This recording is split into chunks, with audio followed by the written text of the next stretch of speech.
السلام عليكم ورحمة الله وبركاته. بسم الله الرحمن الرحيم. الحمد لله رب العالمين والصلاة والسلام على رسوله الأمين وعلى آله وصحبه أجمعين. أما بعد. First things first, what's the word for manners in Arabic? Akhlaq. Excellent. An interesting thing about the word akhlaq in Arabic, akhlaq refers to how you deal with people. How you deal with people. That's why in Arabic, realistically, there is no such thing as he has no akhlaq. It's impossible to not have akhlaq. You either have good akhlaq or bad akhlaq. You either deal with people in a good way or you deal with people in a bad way, but you cannot have no akhlaq at all. Unless maybe you're in an island by yourself, and there's nothing, nobody to interact with, no monkeys even, just alone, right? So this guy has no akhlaq. But even then, realistically, you have akhlaq. Even in English, you say this person has no manners. Your manners, that's your mannerism, your way of dealing with people. So you either have good manners or bad manners, but you can't have no manners. You understand when people say this person has no manners, they mean he has no good manners. That's what it means. So that's why we're talking about the importance of akhlaq. And good akhlaq, someone with like superb, excellent akhlaq, become a rare thing now. You know, you can think to yourself and pick a few people from your masjid or your community. Okay, this guy has great akhlaq. This one has good akhlaq. Then the rest just normal. You know, from everything, from how you greet people, from how you smile to people. I mean, most people just, on the average side. You know, even in the masjid, give salam to someone, and they'll give you salam. A lot of times, if you pay attention, there's not a smile involved. It's just good things. They say nice things to you, but there's no smile. So they'll tell you, salam alaikum, all the nice things are being said, but no smile. You know, and then of course there's the other guy that you give salams to, and they're busy with something, they don't even turn to you. Or they give you salam, or they're talking to someone else, for example. Yeah? So, I want you to walk away from this lecture, bi'idhnillah, recognizing the absolute importance of good manners in Islam, and what an important thing it is in your religion. Because a lot of times people think good manners, this is something that's extra credit. That if I have time, I'll do it. It's like an extra assignment your teacher gives you. This is your homework. If you have time, do this extra homework and you get extra credit. So people think that's what akhlaq are. That if I'll focus on my salah, my hajj, I'll do umrah, siyam, I'll do all these things, pay my zakat. And if I have time left over, I'll work on my manners and start smiling and being good to people. But no.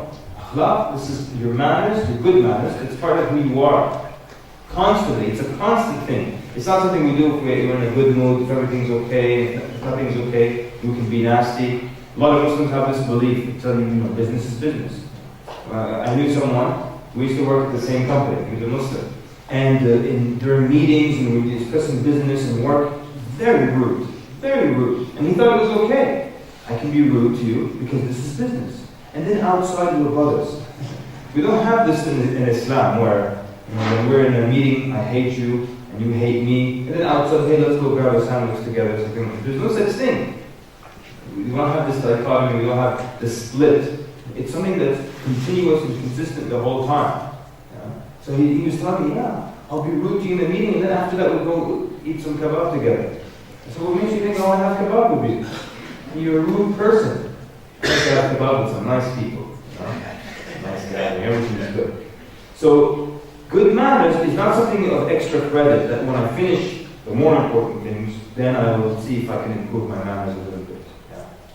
And actually, some issues or some aspects of bad manners can be at the level of a major sin.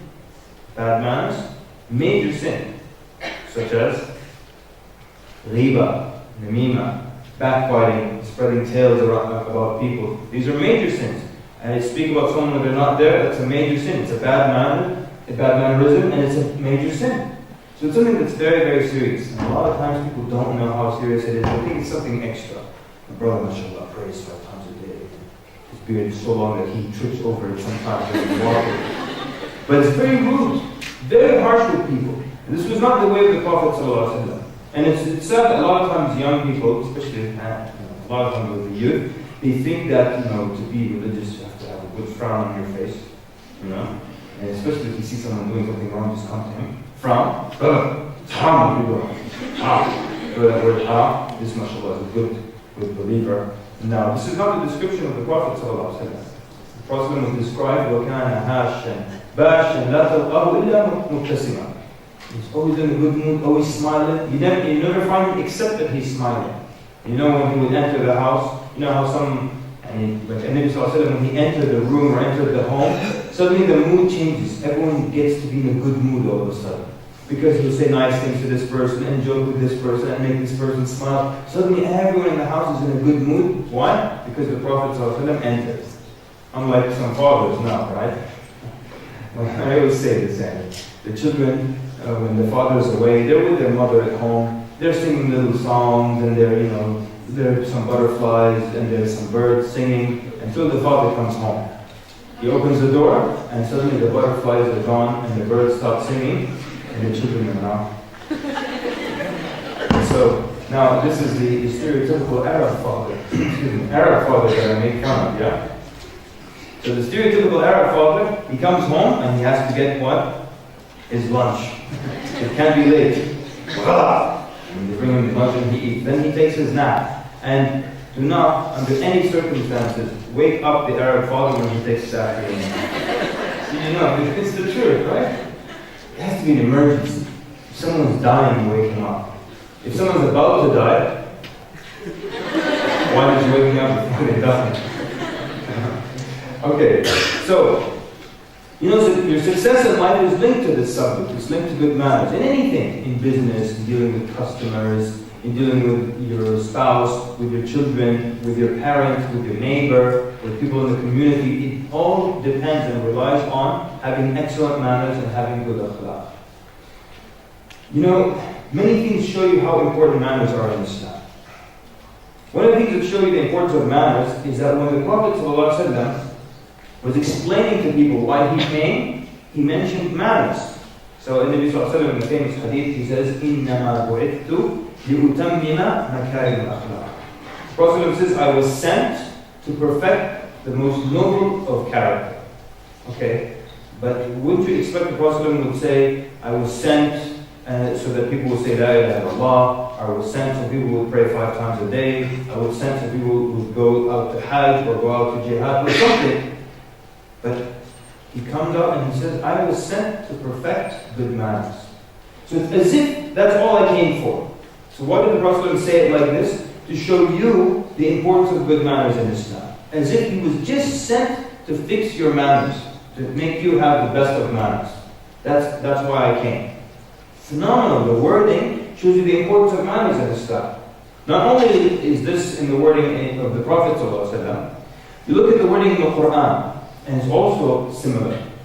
So Allah Azza wa Jalla, in the Quran, He tells the Prophet ﷺ, وَمَا أَرْسَلْنَاكَ إِلَّا رَحْمَةً لِلْعَالَمِينَ. And we have not sent you except as a mercy to the universe, or to humanity, or to the worlds. So Allah, when He's telling the Prophet ﷺ why we sent you, He mentions manners as well. Did you see manners here in this ayah? We have not sent you except as a mercy, as a rahmah to the worlds. Where are manners there? Do you see manners? Anyone?